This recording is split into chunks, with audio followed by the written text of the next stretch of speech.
Hi friends, Steve here in Boyle Heights, which is East Los Angeles. It's about a mile or so from downtown LA, and if this were a clear day you could actually see the high-rises right behind these trees here. Unfortunately, as you can see, it's a pretty gray, ugly, overcast day. But the reason I'm here is because this is the hospital where Marilyn Monroe was born. She was born in the charity ward at this hospital right here, right behind me, on June 1st, 1926. It first opened in 1878 as LA County Hospital. It's owned by the County of Los Angeles and now goes by the name LAC and USC Medical Center.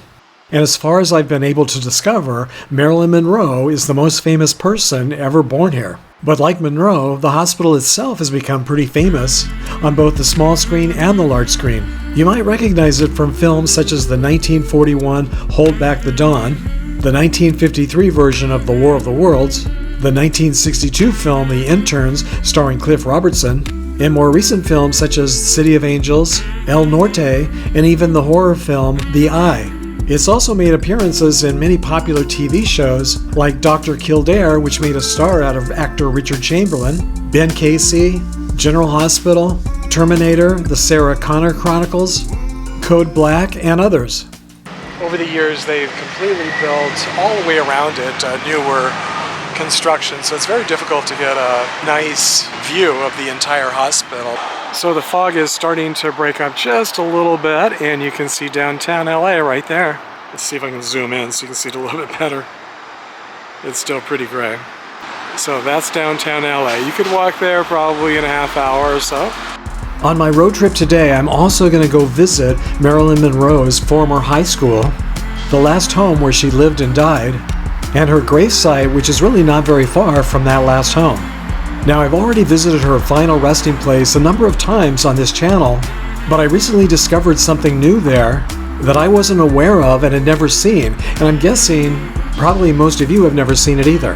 So keep watching until the end if you're curious to know what I've discovered there. I'm going to head over to her former high school next, and hopefully by the time I get there this fog will burn off. But before I do, I wanted to show you the back side of LA County Hospital. I think you can get a better idea of what the hospital looks like from this angle. I'm really glad to see that it's survived almost 150 years now. And I also have a personal connection with this hospital that dates back to the 1970s.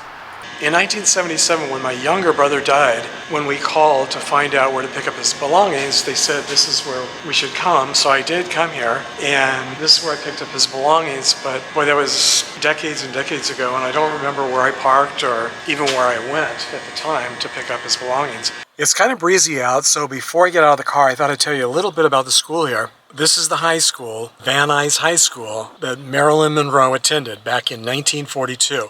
Might have been 1941 and 2, I'm not positive about that, but definitely 1942. If you search online, you can find her yearbook picture from the Nuys High School yearbook of 1942. You know, it's always fun to see celebrity high school yearbook photos, right? Especially Marilyn Monroe's. So when I was doing a little bit of research about this high school before coming here today, I discovered that it's famous for lots of other things as well. So I think I'm going to do a separate video or two about the other famous people who went here, the famous alumni, and some of the famous films. Or maybe I'll mention some of them here. I'm not sure. I'll have to see during editing, so you'll find out as you watch this. The school first opened in 1914, so it's over 100 years old, and this architecture is so cool.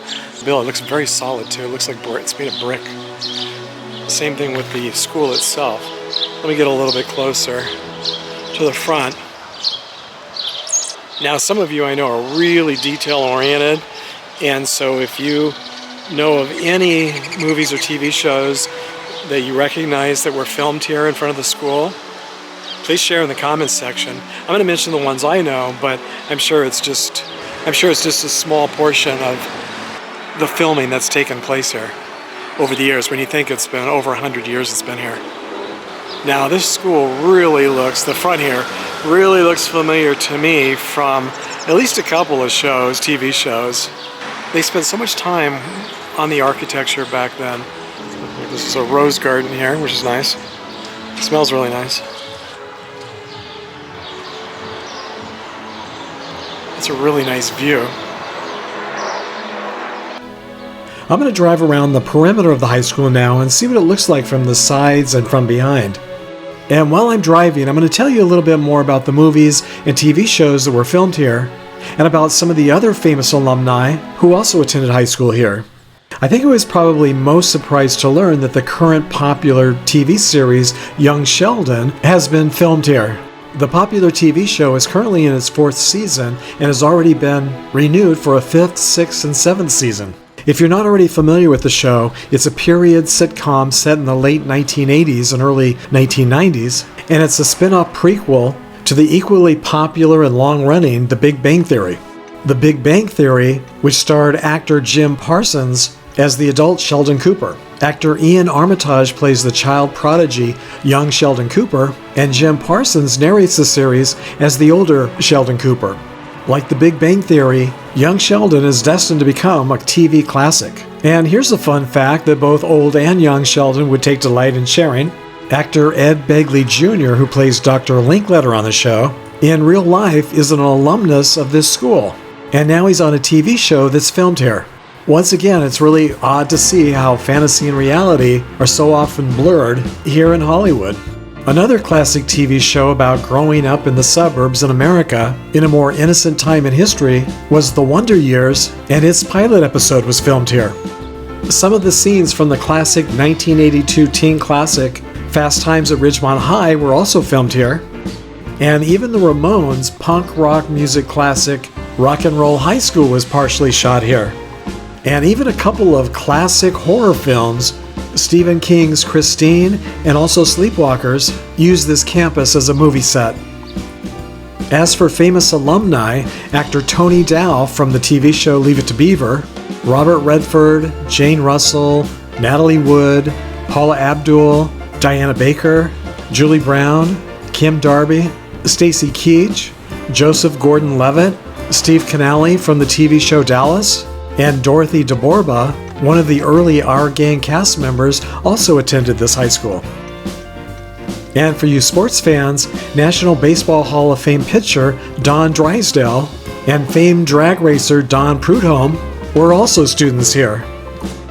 Vince Cerf, who is one of the fathers of the internet, and John Postal, who's known as the god of the internet, are also famous alumnus.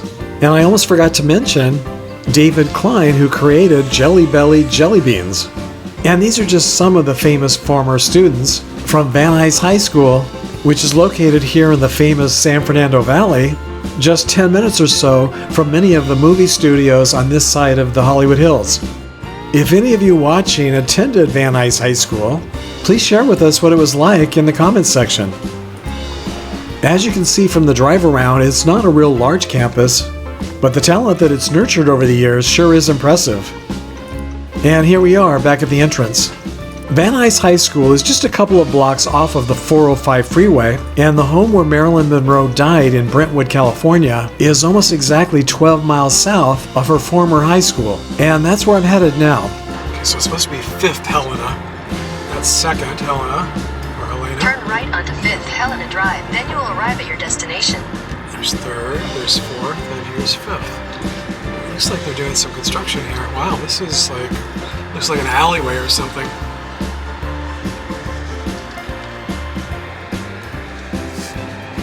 I wonder if that's her old house. I don't think so. I think it's at the end of the cul-de-sac. You've arrived. Isn't this interesting? It's like a little, it's a cul-de-sac, but it's more like a big driveway. And I've seen pictures of the gates here.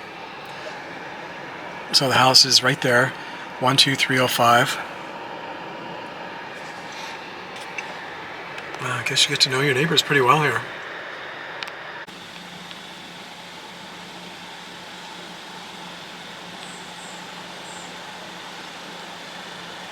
I could definitely see some major traffic jams here if all your neighbors came out at the same time. There really isn't much to see, which is why I think I've never been here before. But I still wanted to come and see, and now I know that it's very different than what I was expecting. And I wonder if, no, this does look like it's next door.